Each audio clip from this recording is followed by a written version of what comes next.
So good evening, everyone, and welcome to another chapter in our literary salon brought to you by ADBCC, the People's Residence, located at 777 Bathurst Street.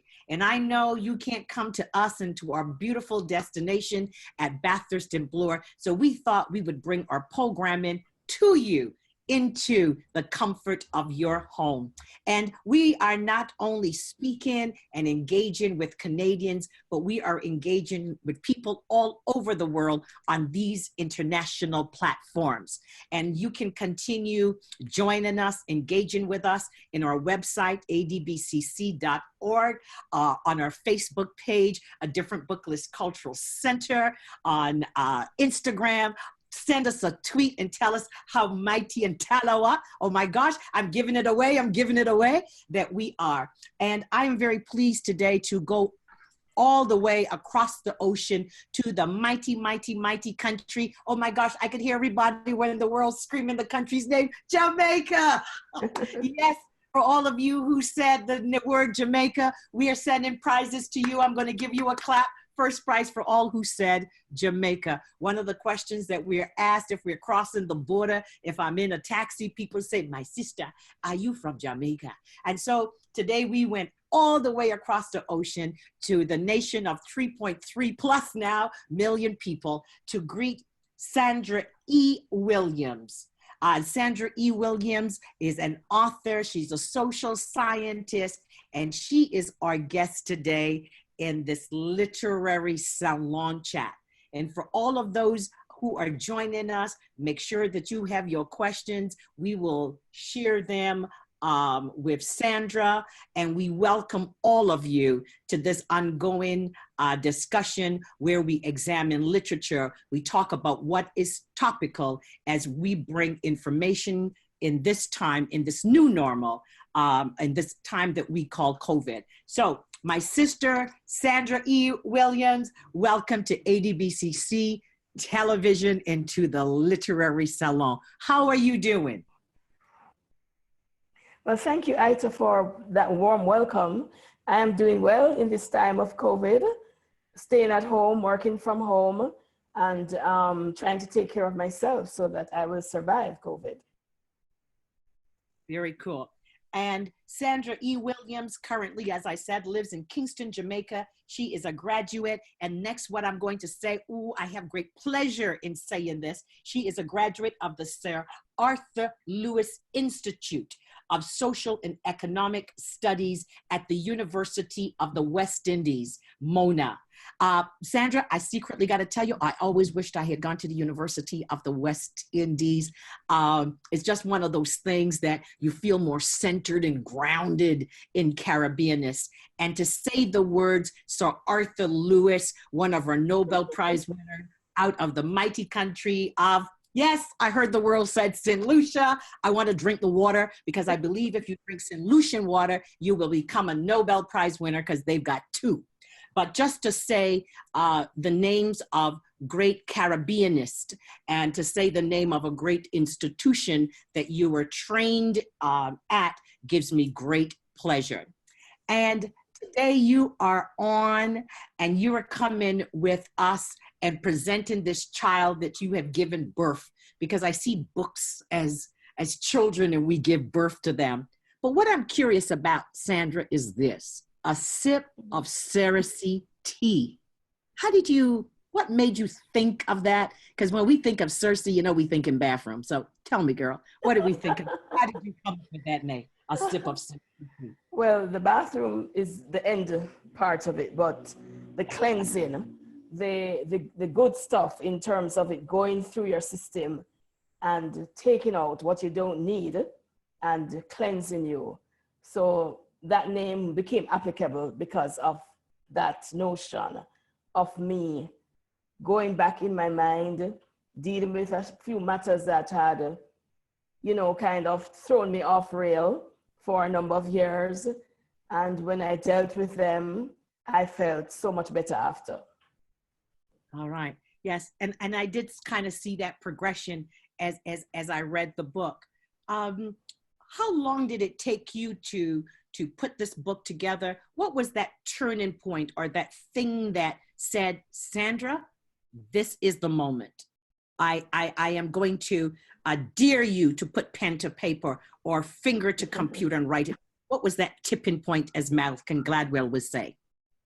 Okay, so the story is that I found some siblings that I had that I didn't know about, and had the opportunity to meet them and spend time with them and feel whole with them. Because when I was growing up, my father was first a visiting dad and then an absentee dad. So when I got that opportunity to meet with a part of him, other persons that were a part of him, I felt what I was searching for, I had found it. Just getting to know them. Through them, I knew more about him because I didn't know a lot about him when I was growing up. So we found out some things that we didn't know from each other about him.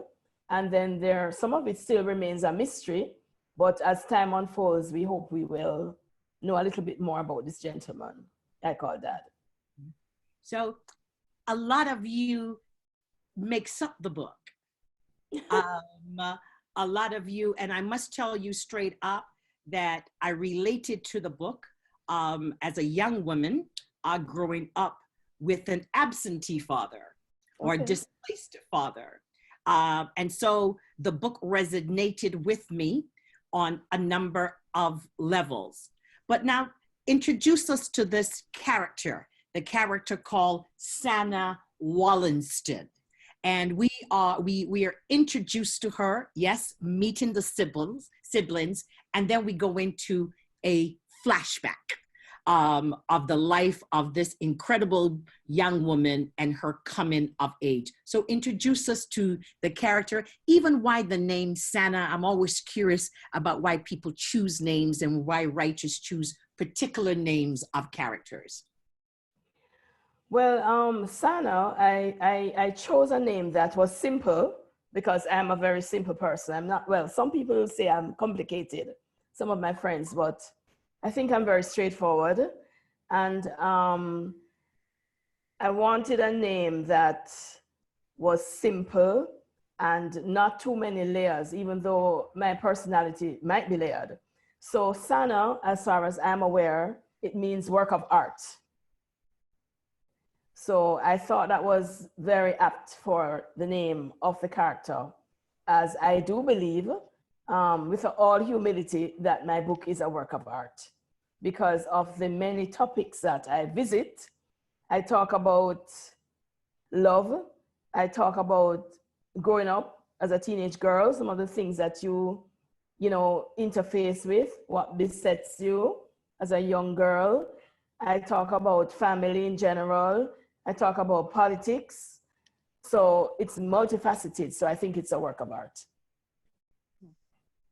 What fascinated me in the beginning of the book, in the initial chapters of the book, it made me think a little bit about COVID.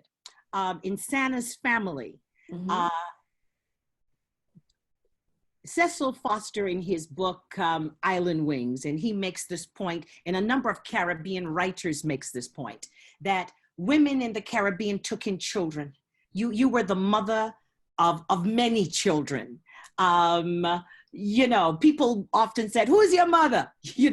And you probably had no blood relationship, but these people were your mother. But Cecil Foster makes an interesting point. He says that in a lot of cases, people showed up and they would say, Miss Sandra, I have to go to foreign, or I have to go down the street. You don't mind looking after Tracy for me? And it was understood in that moment that you couldn't say no. You just had to embrace Tracy. And off this person went to improve themselves or whatever the necessity was at the time. So here we are in Sandra's home.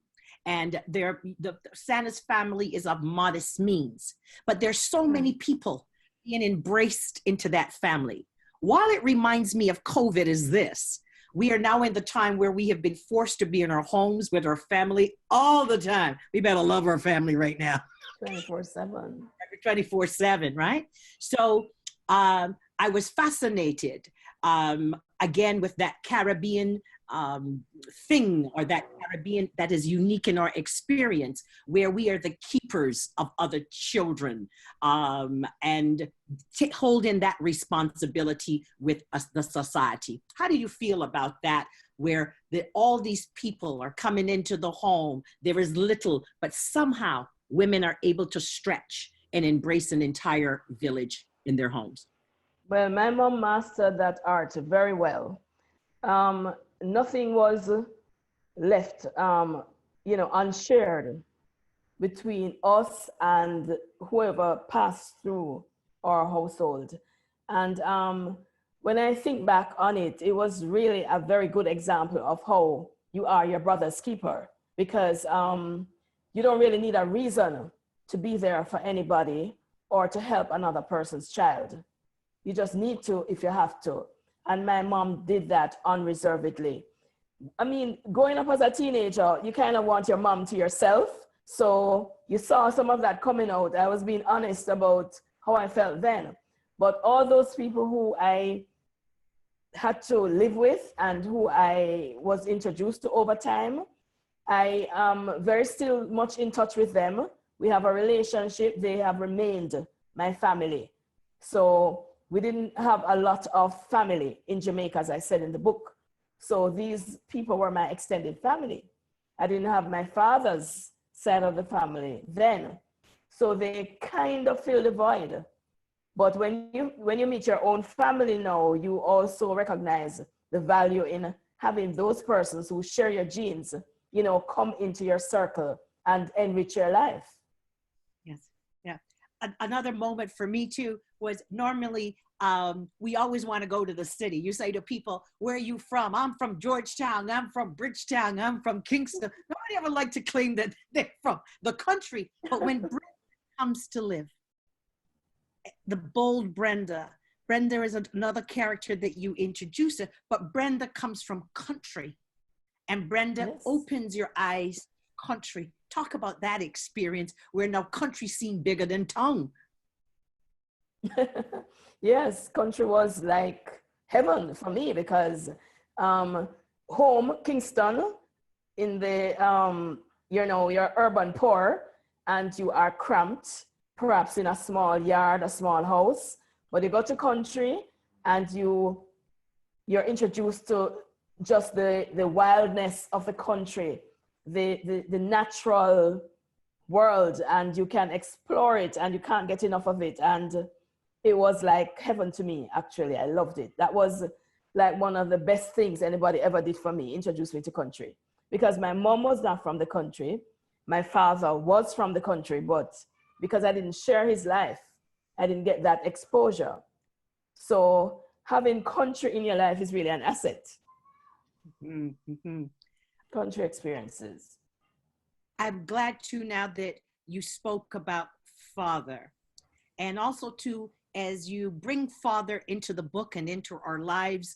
And one of the things about readers, we identify with characters, we vilify characters, we like this one. But at the same time, what you do at the same time is also to introduce the climate and the politics of Jamaica.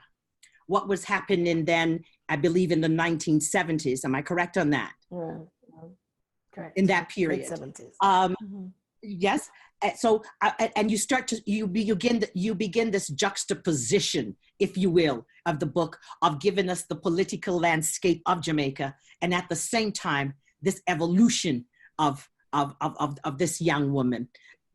What is it? Your work as a social scientist that made you bring these two together? What is the passion that brought these two elements together, father and politics? Okay, so what brought it together was the timing of when my father, I would say, exited my life. So he was never around on a full-time basis, but then there came a time when we had a misunderstanding, never saw him after that. So the natural inclination was to think that, oh, he left because of me. There would have been a few factors at play, and politics was one of them. And he alluded to that. And I was able to tell it in the way I did because of my background in social sciences. So I was able to validate what he said to some extent without accepting it as an excuse, but at least having some understanding as to what he would have been going through as a businessman in these hard times, and with other children in other households that he would have had to take care of in those days. So he was a stressed man.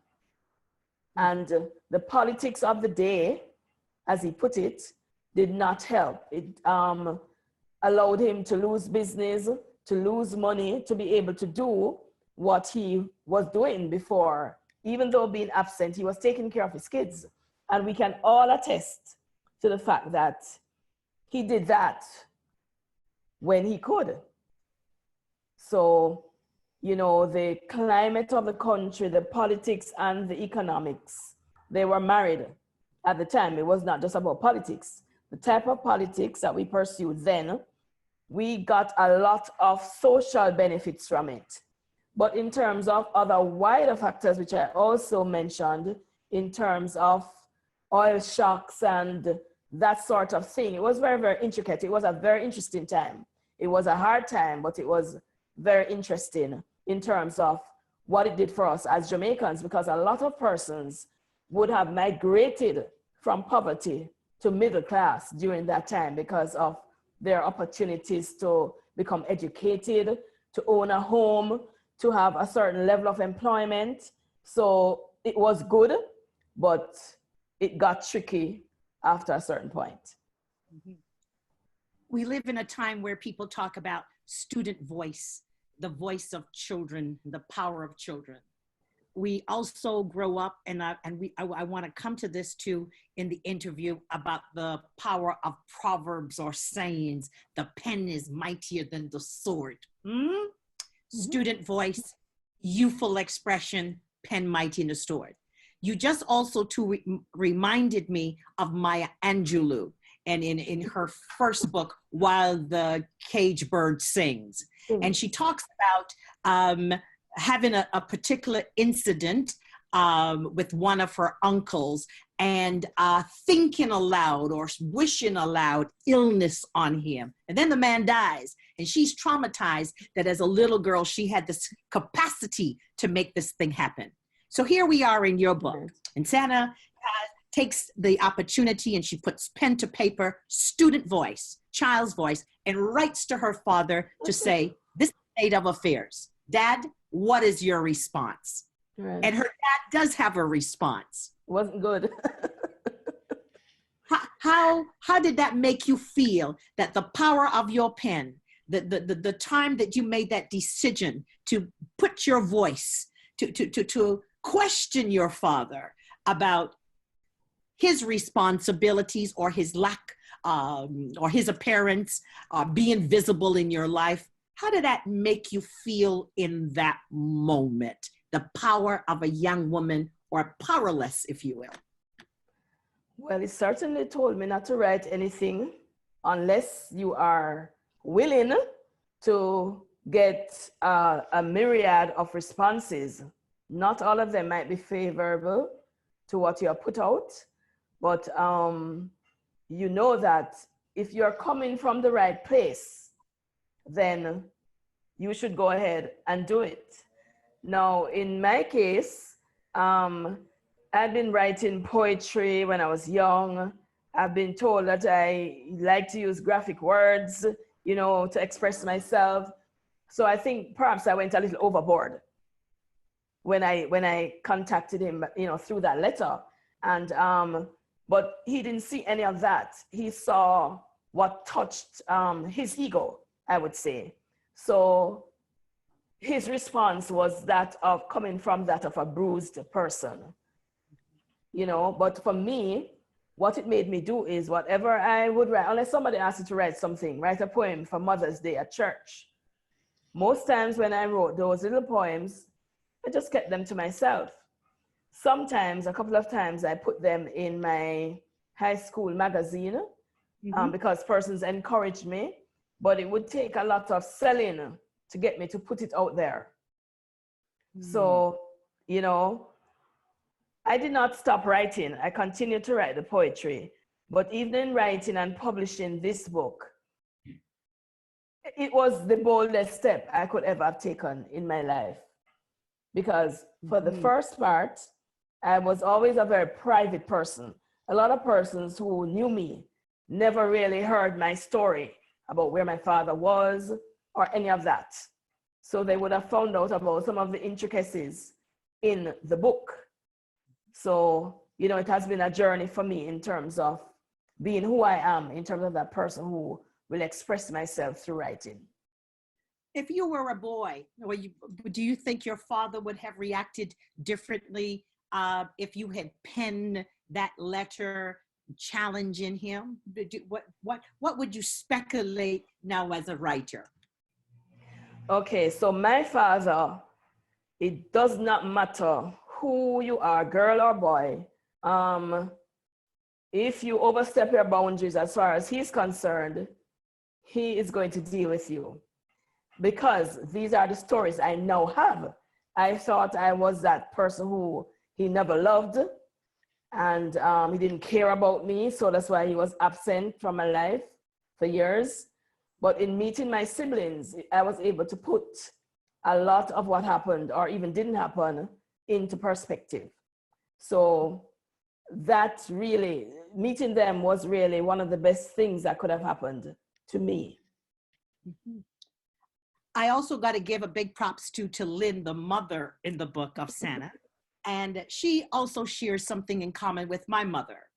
My mother never once spoke ill of my father. And when I read that, or when I read the book and I'm looking for that place where your mother is going to lose her mind, or she's going to say something or whatever about the character of this man. But there is none of that. It is not a predictable script in that way. And so in that moment, I identified with that because throughout my life, my mother never once spoke ill. What she always said in life was this: when you meet your father, you will know who he is. Okay. And so it allowed me to have that discovery with him. So I salute your mother for Thank you. And to allow you to navigate, to continue to navigate that relationship with your dad. Have you ever thought about that? And this is a thing too, for people who are watching, or even some of the people, sometimes we're so quick to say, blah, blah, blah, blah, blah, blah, and inform someone else's opinion, as opposed to let children have an understanding themselves. Right, well, at the time I wondered if, was it some kind of weakness in her, from her perspective, her part, to not be able to say this, that, or the other. But I don't know if there would have been any value in that, except to lead to further confusion in my mind. So I'm glad she took the route that she did. And even writing this book, I have my own, I grew up and I have my own relationship. And then I do make some, you know, I tell a story, but the story is not to cast anyone in a bad light. It's my experience. It was just to show the parallel in terms of some of my choices or how I dealt with certain matters because of what my own exposure was. So, you know, it's just another way of showing how you can learn lessons after the fact. It's like you're learning it after the fact, when you realize that, oh, this is why I did this. Oh, that is why I did so and so. Yes. I want to now go to some of the other gossip, not gossip, hot tops, nuggets in the book. And now the men and the choices of males in your life. We meet Jay. Oh my gosh, Jay, he reminded me of the musician, right? We meet, is it Gary or Gary? Yes. That's my brother. That was my brother. that I grew Okay, up with. Yeah. that's your brother that you grew up with. And then there was the one that Kai's dad. Brad. Brad, right. So tell us a little bit too about that experience and the relation of Santa and her choice of these people. Are we in search of your father? Or and one of the things too I want you to share with us is your ongoing thirst and quest for knowledge at the same time. And and for those who are watching, in the book, we see a young woman really coming of age with a level of independence, making decisions, but always this hunger and this thirst for knowledge. And I want you to context that with Jamaica at the present time and the role of women in a society. It's a whole lot, but unpack it. Yes, that's like 3 parts. Okay. Yes. You may have to remind me as I go along. So the choices I make. Jay, let me talk about Jay. Jay is someone who just came into my life and just showed me how someone can embrace life and love life. He was like, I'm here to live. That's who he was. I'm not gonna speak too much about any of them, just to leave that mystery and not to have any spoilers for persons who may not have read the book yet. But that's who Jay was for me at that time, because I met him after I thought that, oh, you know, I'm just going to go through the motions of life. I don't have a father in my life. I am not important. I'm not worthy, etc. And he came and showed me that, oh, yes, you are worthy. Oh, yes, life is here, so you can live it. You know, and he was always thinking big. And then there was, as I got a little older, Jay was never here. I met Brad, who is a wonderful person. And, but he grew up also with a disciplinarian father. So he was a little bit rigid in his stance on certain matters. And he's a committed bachelor who I'm trying to convert to a married guy with a lot of kids. So there was that conflict there, you know, and what it teaches you at the end is that you just have to accept persons for who they are. Nothing is wrong with them. That's them. They are this way. You are that way. And there are a lot of yous out there and there are a lot of them out there. So people will find their matches. Eventually, it might take you a little while to, you know, settle on who you are a perfect match with, but people are different and you have to accept them for who they are. First, accept yourself. That's what I learned. And once you accept yourself, it will be easier for you to accept others for who they are. And in that period, were you two in a climate where women in Jamaica, you felt had this determination to really prove themselves? You talk about having post-education and further education, because the more education you have, the more better paying jobs you could command. What was that climate with women in the movement then, with gender, if you will, in Jamaica? Okay, so gender in Jamaica, I think we kind of reflect a lot of the rest of the world. We might not have caught up, because even in America, which is a first world country, the leader of the free world, women are still having their struggles. Women are not paid equally in all cases, in sports, in corporate world. So as much as they might be more outspoken than Caribbean women or women in other parts of the world, they are not as equal as they would like to be or should be. And the further down you go in terms of development, you'll find that you may have that scenario where women, they are valued as mothers, they are valued as wives and even friends, but not necessarily as business pairs in all circumstances. Yet when you go into the business spaces in Jamaica, most of them are managed. You have a female at the helm of a lot of organizations. I think we made a magazine for that sometime a couple of years ago, the fact that we had more women managers than we do men. The next thing is that as much as women are managing organizations, when you get to the boardroom, it is the men who are in the boardroom. It's the man that's the CEO or the chairman. So women still, you know, have some ways to go in terms of going toe-to-toe with men.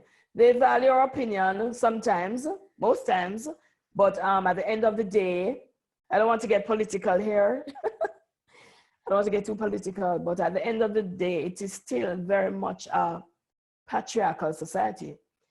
We say we are a matriarchal society, and I have a poem that speaks to that. Matriarchal society with fathers who rage and try to cage our minds. Is that all you're going to share? You better share that whole poem. I don't remember. I don't remember. I mean, their appetites because we want them to buy the book, but you can't be rolling up some kind of beautiful poem like that and just leave us hanging like that. But beautiful in terms of the reference point and to showing us that we can document and we can have statistics and reports about patriarchy, but at the same time, the role of culture and the arts is powerful, and that is one of the most effective ways in where we can communicate through poetry and music, this thing called patriarchy that we're trying to stamp out on a good day. One of the things too that I noticed, which is very much part of Jamaican culture, Caribbean culture, and you come with it in the book, is the use of proverbs and sayings. Where's that in your life? Well, my mom, for everything, she had a quote. And on any given day, I can find a quote from my mom that she would have used with us when we were growing up to set us straight or to show us a particular situation, to demonstrate her point, what it is that she wanted us to learn from a particular situation.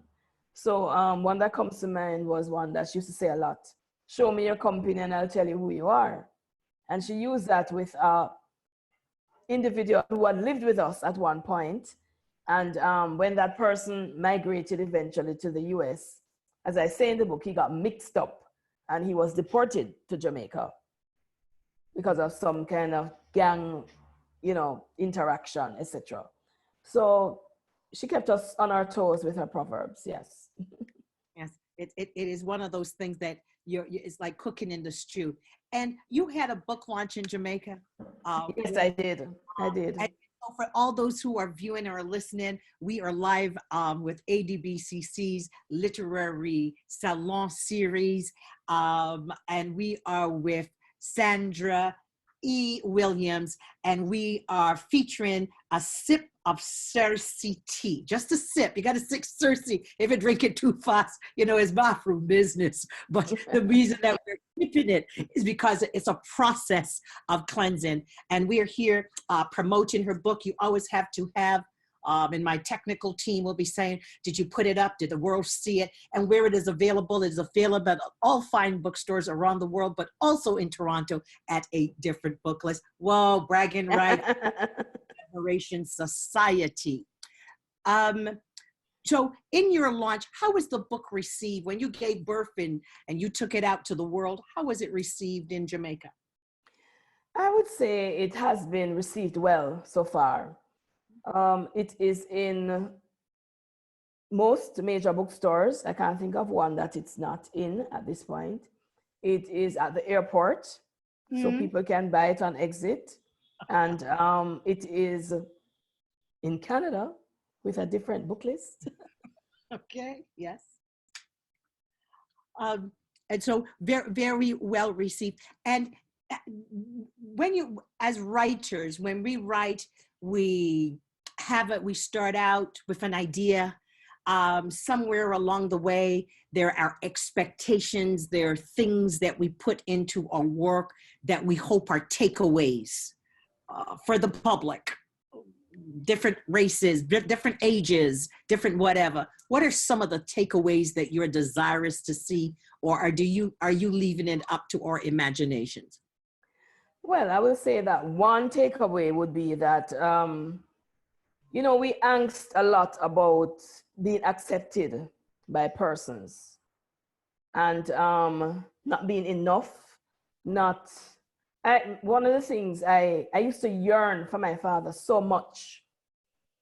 And the fact that I did not have him, I just could not feel whole.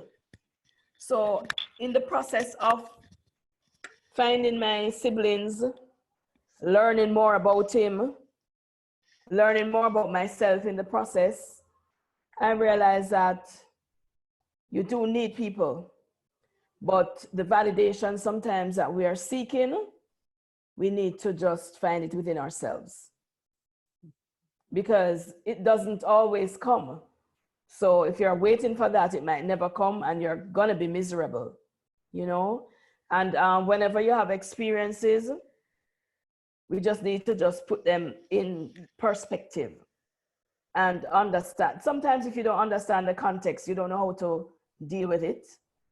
So if you don't understand the context, just leave it alone. And one day you might one day, and you may not, but just leave it alone until you do. Oftentimes I get feedback from men, and they say to me, oh, you know, one more movie, one more book, you know, bashing men, bashing black men, you know. So in fairness to men and in fairness to you, I think you have given us a book where we can make sense out of nonsense. We can look at the character and we can have a determination about the character without the writer imposing that on us. So that is one of the things too that we appreciate. And so when I'm offering up the book, I can easily say to men, hey, I think this is a good read. And if they're going to push back and say, isn't that a book some woman kind of beating up on me? And I say, no, it is a woman who is painting the reality of her experience, and she needs you, and we need you to hear this. So that's one of the cool things about the book. Now, people will kill me if I didn't ask you this. Could you read a little something out of the book, a little something, so that they could hear the voice of the writer? And in the night, as you were at your light and you're thinking, am I making sense? What's the next word? What's my next sentence? So let's give us that voice. So I left my reading glasses in New York. Okay. I did some book signings there in December. Mm-hmm. And the lighting in this room is not very good. Okay. So if I stumble, and I've not read this book since whenever, so if I stumble on any words, please forgive me. No, we are blaming it on Zoom, girl. You're good. Okay. So you wanted me to read just page 209. 209 or your and face. This is gonna be some of this is in the vernacular, so I hope anyone who is listening can follow. The nation's language, yay! Sano. So let me give you the background to this. I wanted to go back to university to get a master's degree when I was not working. So some people would have questioned the practicality of, at this stage of your life, you have a child, you're living with a man, and you have needs. So why do you want to go and study when you have no money? So, mm-hmm. Right, so that's the context for Brad. So he says, Sano, why you need to go back to school when you already have a degree and good management experience, he asked. Tell me, he insisted, why are you going to spend money on another degree when there's a greater need for bringing in income? You don't understand, I said. Higher qualifications will give me an edge in the business world. Nowadays, everyone in the types of jobs I would want have a master's degree, I went on. I just want to finish what I started 3 years ago. I had started a master's and I took leave of absence. I went on. My voice trailed off, but Brad's position was final. His jaws clenched rigidly before he erupted. Ross, Sanya, you're just not thinking. There is no need for all this studying and spending in lean times. Then he grabbed his already packed out of town bag, ran down the stairs, rushed out of the house, jumped into his car, and sped away. Brad did not return until the next day after work. Wow. Wow. So thank you for that. One of the things I've been sharing with a lot of people as we do webinars and as we meet with each other over electronic platforms, I'm conscious that books make up the backdrop. People like to sit and they have their library behind them. Some people even have screensavers that are books. So it shows you that people's desire to be connected to knowledge at any given time, it is huge. I'm particularly pleased that you read that period, that passage, because now we are in the time where people have lost jobs. People have no money. People have to retool and retrain and repurpose all these things. And the question will come, why would you want to go to study right now and take on something else when you should just be working? And that's going to be a conversation in a lot of households. So here it is. I'm going to give you a question that is popping up on my email. And the question is, what authors or other writers have influenced you over your lives, and who is your favorite author, a Jamaican author? And you probably shouldn't say that because you not have friends tomorrow. Okay, geez, I've been influenced by a lot of authors from developing countries. So I have read a lot of Caribbean authors. My favorite is V.S. Naipaul. I love his fluid way of writing. It's very, it pulls you in and you just don't want that book to end. So I really love V.S. Naipaul. I've also read a lot of Gabriel Garcia Marquez. And back in the day, I also read some African authors like Wole Soyinka and Chinua Achebe. I hope I got his name right. But yeah, those are some of the kind of people. I also like light stuff too, like everybody else sometimes, you know. But I like the experience of going to these places through these authors. Never been to Africa, you know, so. But the beauty is we can travel there in our imaginations and through your imagination, through their stories, yes. Others. And you've also too given us a bit of a Pan-Africanist or a pan-world view of a number of authors. So that is a really cool thing. And if you were to say, one question too I want to ask, what are your, as a social scientist now, and I'm going to go to that world. Again, Sandra is a graduate of the Sir Arthur Lewis Institute of Social and Economic Studies with the University of the West Indies. And my question is, now here we are in this COVID time, we have the economies across the Caribbean. You've talked a lot about the politics in Jamaica over the years. You've referenced the different types of ideologies that exist in the world and their governance. What would you say to Caribbean nations right now as they are looking at a recovery period in COVID based on your training? Okay, so this came upon us very suddenly. It wasn't as a result of any policy that any politician or party took. It's really a natural disaster, but it's having all the effects of anything that anybody could call a bad policy on people. Already in Jamaica, we are projected to grow negatively by -5% in the next few months. So my suggestion would be to look at how you can diversify your economies, but you also have to look at the talent that you have. Are your persons in your country trained to gravitate towards digitalization because we live in a digital economy. We have been a little bit slow in embracing it fully, and COVID has thrown us into a space where we are almost now over-reliant on technology to keep going.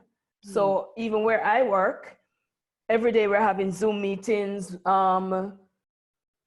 Skype meetings, team meetings, Microsoft Team, WhatsApp calls, all sorts of meetings on phones, and we have to learn to readjust. So we have to change the way we were doing things, but in terms of going forward, I would suggest that governments in the Caribbean look at fortifying their people so that they can reintegrate into the world, because the rest of the world is going to take this digital thing that we're doing now and run along with it, and we'll have to just blend in. We can't go back to where we were. So training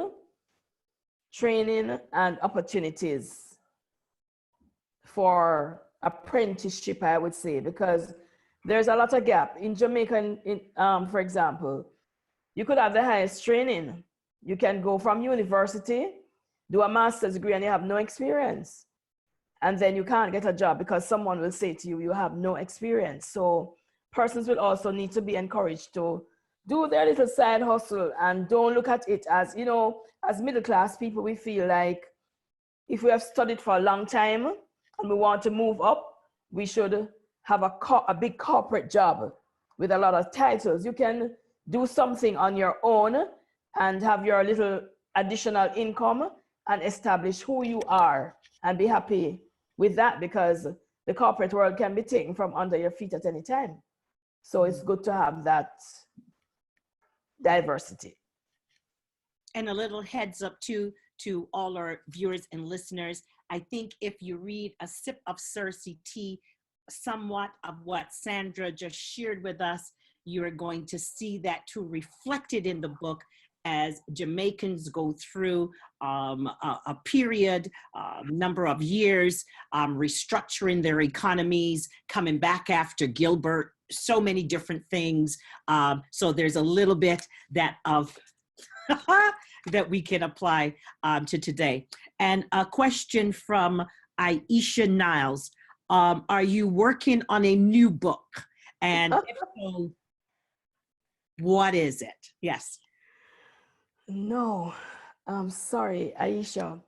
I never even planned to have a first book. It just happened upon me, and I would love to write another book, but the inspiration will have to come. I don't know where it will come from. I don't know what shape or form it will take if it does come, but no, unfortunately, I'm not writing another book, not yet. Okay. I also recalled in the book, there are a couple of places that I've never been in Jamaica, but I've gone to those places through the lives of people. I definitely have had ice cream around Devon House. Devon House, yes. I always talk about having ice cream at Devon House. So I had ice cream. When I saw it in your book, I laughed. Oh my God, here comes Devon House and the ice cream thing again. So I am living my life through your book. But one of the things too that I want, if we were to promote this book as a novel or something that can be used with the high schools and young people in particular, we're always in search of books out of the Caribbean experience that can affirm students in North America. What would be some of the things that you would say to educators in Canada, in North America, about this book and its utility in the classrooms here or with young people? Okay, well, first and foremost, from a human side, I think it shows people, rather than tell, just how to bounce back, you know, how to fight back, claw back, stay in the game, don't give up, that sort of thing. And there's a lot of power in that. Because if you give up, it means that your life is being managed by some external occasion or some person, but you have to just keep your eye on that prize, whatever it is that you want to be. It could just be that you want to be an independent person. So you have to just keep the prize in mind and fight back. Secondly, I think it speaks to a particular type of culture that we have in the Caribbean, which I'm not sure how much Canadians can imagine themselves in that kind of position, but it can show you that in the Caribbean, we have a myriad of family types. Persons have different experiences. Some people don't have any father. Some people neither have mother or father, but they can still be good. They can be good persons and they can make it. So it doesn't matter what type of family structure you have, which I actually say in the book. It just means that you just need, once you have any parent or person who is, cheering you on, validating you, and that's what my mom did for me. So even though I was there pining after my dad, she was there as my rock, helping me to get through the different stages of life. So it shows you that you only need one person really to cheer you on. And it doesn't have to be the parent that you were born from. It could be somebody else. Another thing is that they can learn in terms of how policy, generally speaking, the role of policy and government in society.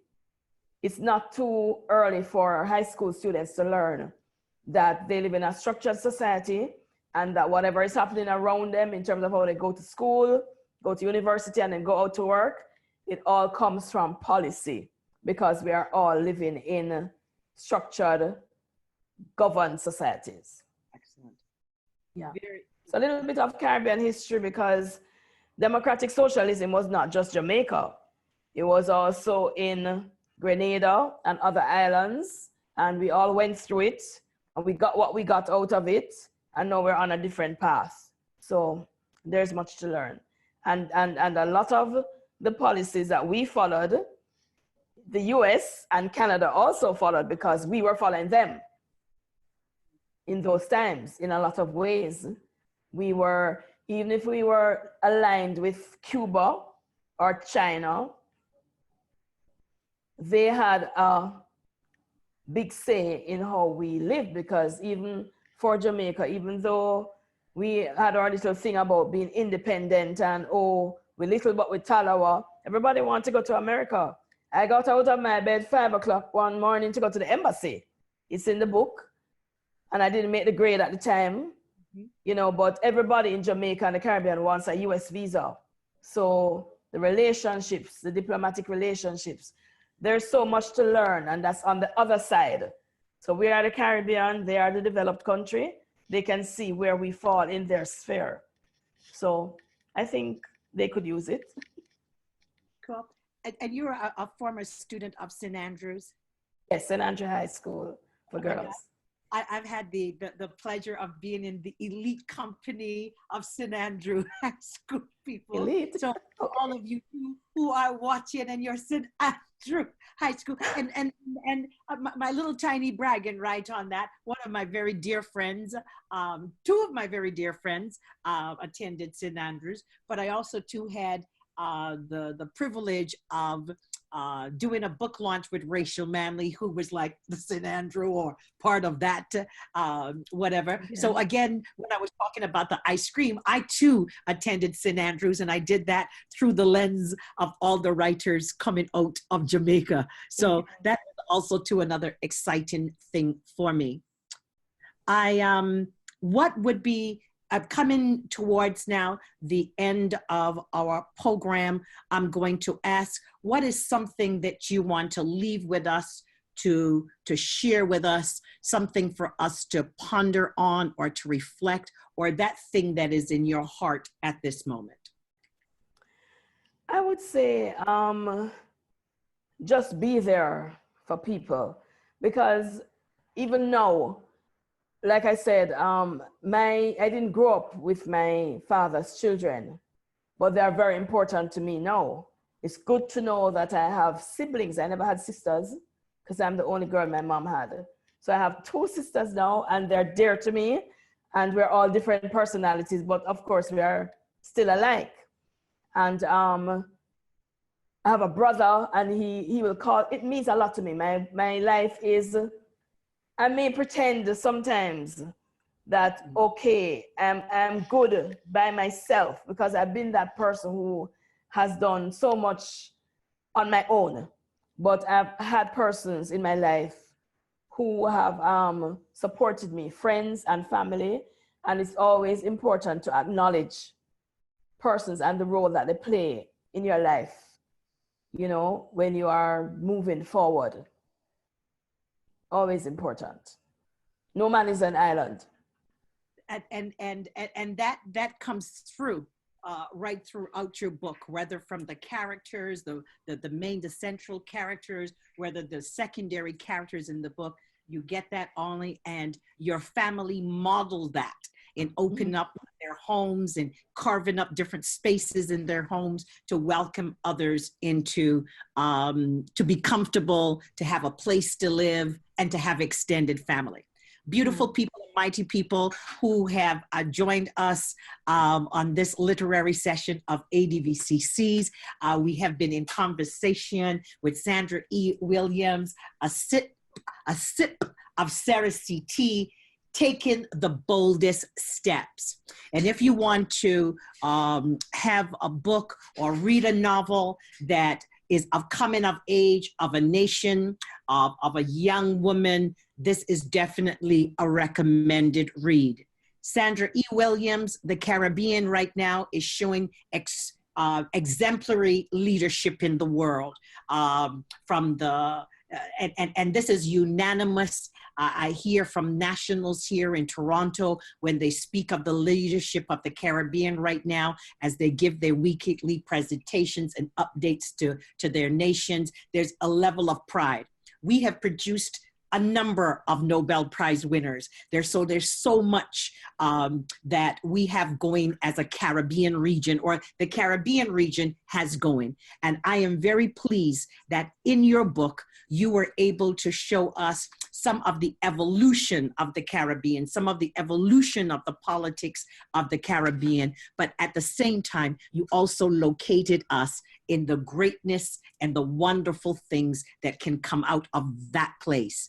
And so for students here in North America, and specifically in Canada, I believe that if this book enters the classroom, it would put a smile on the face of children of Caribbean ancestry. I am pleased that the nation's language of Jamaica is reflected, so we keep on keeping on with Miss Lou and still celebrate her work in documenting a people's language. So beautiful people, a sip of Cerasee Tea, taking the boldest steps, and it's a great conversation that can be shared with the young people in your lives, and it's an incredible resource that can enter the classroom here in Canada. So on behalf of ADBCC, we thank you for spending the time with us and inviting us into the comfort of your home. Thank you, Aita. Thank you. A different book list. Yes, and thanks also to Neil Armstrong, the coordinator of our literary series, our technical people, Sojourner San Vicente, Christine Mears, Cassie S. Washington Smith, oh, I'm on a roll today, and Nichelle Griffith for making us look good and getting the word out to the people. And for all those who are joining us and who have been with us for the last hour, we hope you have a great night. And remember, joy always comes in the morning.